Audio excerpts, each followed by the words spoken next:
Bonjour à tous et bienvenue ou bon retour sur la chaîne YouTube des Bottle Raiders. J'espère que vous allez bien aujourd'hui, où que vous soyez dans le monde, en parlant d'où que vous soyez dans le monde. Ces dernières semaines et mois, je me suis concentrée sur l'enrichissement de ma collection de whisky du monde, principalement grâce à vos suggestions.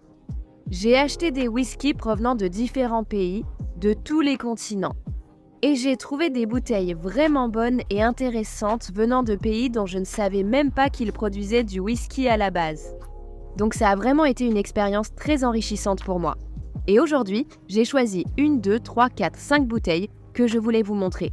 Elles viennent toutes d'endroits vraiment sympas, avec des profils de saveurs très intéressants, et sans plus attendre, allons-y.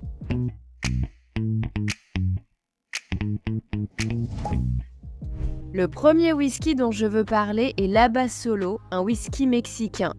Celui-ci a été élaboré à partir de 100% de maïs ancestral et ce maïs est une variété cultivée dans la région du Mexique depuis plus de 200 générations.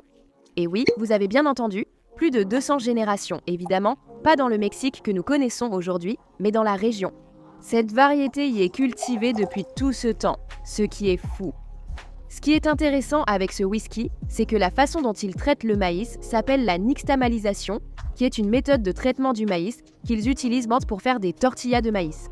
Et cela donne une sorte de goût de noisette à la saveur. Ça sent le popcorn, ça a le goût du popcorn. Je vais y goûter. Santé.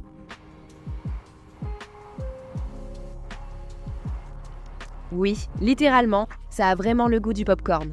Il y a une belle note de caramel, une belle note de miel, un petit côté agrume, légèrement acidulé, un peu vif, mais vraiment agréable, doux et bien équilibré. Ceci est également distillé et vieilli à une très haute altitude, à environ 2400 mètres au-dessus du niveau de la mer. Et cela peut signifier qu'il y a de très fortes fluctuations de température. Ce qui signifie que le whisky peut être poussé plus profondément dans le bois du fût et en ressortir, ce qui peut rendre le profil aromatique plus prononcé. J'aime vraiment la façon dont celui-ci a une note terreuse, mais il reste doux, il reste sucré, il est très agréable en bouche et facile à boire, c'est une grande réussite. Parlons maintenant du whisky M.H. Elements Sherry Cask d'Israël. C'est une distillerie que j'ai réellement visitée, je l'ai visitée vers 2017. Leur whisky était très différent à l'époque, il n'était clairement pas assez vieux. Ce que j'ai goûté n'était pas terrible, mais celui-ci, en revanche, a réellement remporté un prix en 2023, il a gagné le prix du meilleur single malt aux World Whiskies Awards. C'était un défi à l'aveugle et celui-ci est arrivé en tête. Bien sûr, j'étais vraiment curieuse à l'époque de l'essayer et il est absolument à la hauteur de sa réputation. C'est un whisky incroyable. Quelque chose d'intéressant à propos du vieillissement du whisky au Moyen-Orient. À première vue, on pourrait penser qu'il fait trop chaud et le vieillissement du whisky au Moyen-Orient, est-ce que ça fonctionne vraiment? Mais en réalité, parce que le soleil est si fort, Monsieur H dit que leur whisky peut vieillir jusqu'à 3 fois plus vite qu'un whisky écossais, par exemple. Ce qui est vraiment intéressant parce que bien sûr, si vous pouvez obtenir la complexité d'un whisky de 10 ans en 3 ans et un tiers, c'est vraiment génial. C'est aussi le premier whisky au monde à être vieilli dans des fûts de Sherry Scent pour 100 cacheurs et ces fûts sont des fûts d'Oloroso et de PX. Donc, très classique.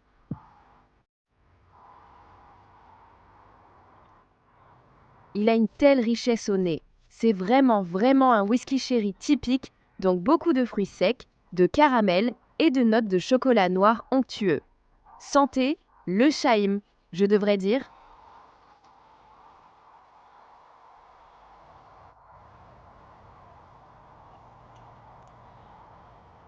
Il mérite tellement son prix parce que c'est un whisky de style sherry cask tellement équilibré, distinctif, qui incarne parfaitement ce que devrait être un sherry cask. Il est fruité, il est riche, il est aussi léger en même temps et il a une magnifique note d'épices de cannelle et de clous de girofle en finale. Il ne brûle pas trop, mais juste ce qu'il faut. Honnêtement, c'est un whisky fantastique. Toutes les personnes à qui je l'ai recommandé et qui l'ont goûté étaient sceptiques au début. En fait, il tient vraiment toutes ses promesses. Je suis très impressionnée. Maintenant, partons très loin, jusqu'en Australie, avec cette bouteille de Starwood Nova. Quand j'ai commencé ma série sur les whiskies du monde, j'ai reçu tellement de recommandations pour essayer quelque chose de Starwood, et en particulier cette bouteille Nova. Celui-ci est vieilli à 100% dans des fûts de vin rouge australien, et si vous avez vu mes vidéos, Vous savez que ça m'enthousiasme quand le whisky est vieilli dans des fûts de vin rouge. Ça a tendance à donner des notes très juteuses de fruits rouges, beaucoup de fraises, beaucoup de framboises, et c'est exactement ce que l'on retrouve au nez. Ça sent tout simplement si léger et estival. C'est le genre de whisky que je boirais dehors un jour d'été avec mes amis, en le sirotant, peut-être avec quelques crackers et un peu de fromage, en tout cas. Santé!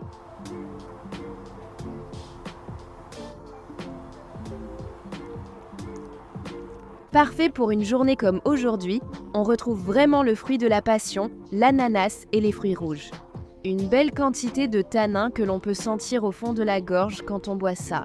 À la fin, c'est tellement frais et léger, mais encore une fois avec une belle complexité, rien de trop dominant, juste un excellent whisky, vraiment. Que puis-je dire de plus? Maintenant, si on se rend au Canada, voici Caribou Crossing. Et je parie que vous ne pouvez pas deviner pourquoi les gens appellent ça le Blanton canadien. D'accord, c'est un whisky canadien single barrel. Il est fabriqué avec une combinaison de maïs, de seigle et d'orge, même si on ne connaît pas les quantités exactes de chacun. C'est un single barrel. Et il est en fait produit par Sazerac, qui est la société mère qui possède Buffalo Trace. Même si celui-ci est évidemment distillé et fabriqué au Canada, il est très doux au nez. Je ressens vraiment beaucoup l'influence du maïs, ça sent assez le beurre, mais aussi frais et léger. Santé!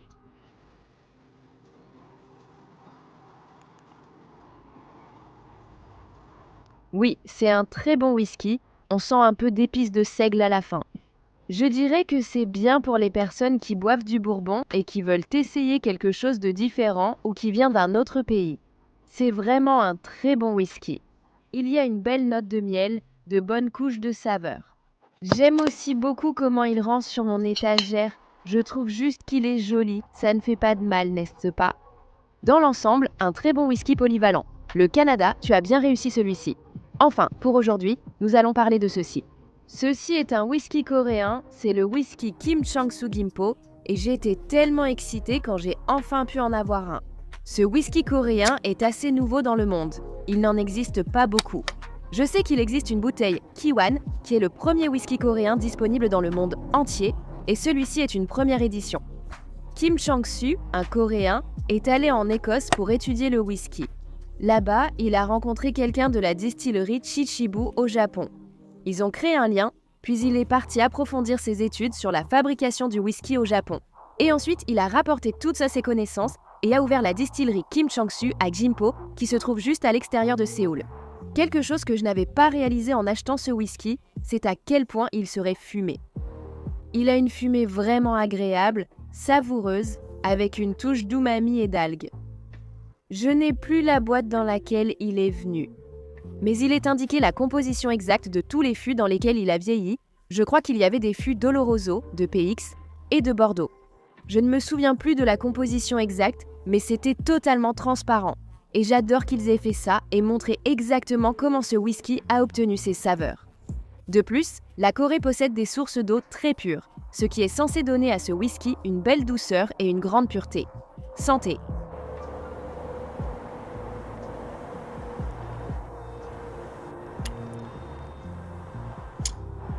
Oui, cette belle note fumée et légèrement saline ressort vraiment, ce n'est pas trop fort, mais il faut quand même aimer un peu la fumée pour apprécier ça. Mais on sent aussi les autres saveurs. Ça me rappelle vraiment les viandes grillées au barbecue, comme un bon steak ou du poulet bien grillé. Celui-ci était un peu cher. Je crois qu'au Royaume-Uni, je l'ai payé environ 125 livres sterling et j'ai reçu pas mal de questions à ce sujet. C'est une première édition et c'est l'un des premiers de son genre, donc ça va être cher. Mais pour moi, je dois dire que ce n'est pas un whisky que je regrette d'avoir acheté. Je suis vraiment contente de l'avoir acheté et je pense que c'est un excellent ajout à ma collection. Je pense que ce que j'ai vraiment appris en collectionnant des whiskies du monde entier, c'est à quel point l'environnement dans lequel quelque chose est fabriqué peut vraiment influencer la saveur et le résultat de ce whisky. Beaucoup de ces whiskies sont fabriqués avec des ingrédients très similaires et selon des procédés très proches aussi, mais en réalité, les saveurs sont complètement différentes. Et on arrive vraiment à avoir une idée de ce qu'est cet endroit rien qu'en goûtant le whisky. Je pense que c'est quelque chose de vraiment magique avec le whisky en général. Mais je m'égare maintenant. Je digresse, comme je le disais. Je collectionne ces bouteilles depuis un certain temps maintenant et j'en ai définitivement assez pour faire une partie 2, 3, 4, 5, ce que je peux faire. Mais seulement si ça vous intéresse, alors dites-le moi dans les commentaires si c'est quelque chose qui vous intéresse. Aussi, si vous avez d'autres suggestions de whisky du monde entier que vous pensez que je dois absolument essayer, je suis très ouverte à ça. N'hésitez pas à me le dire.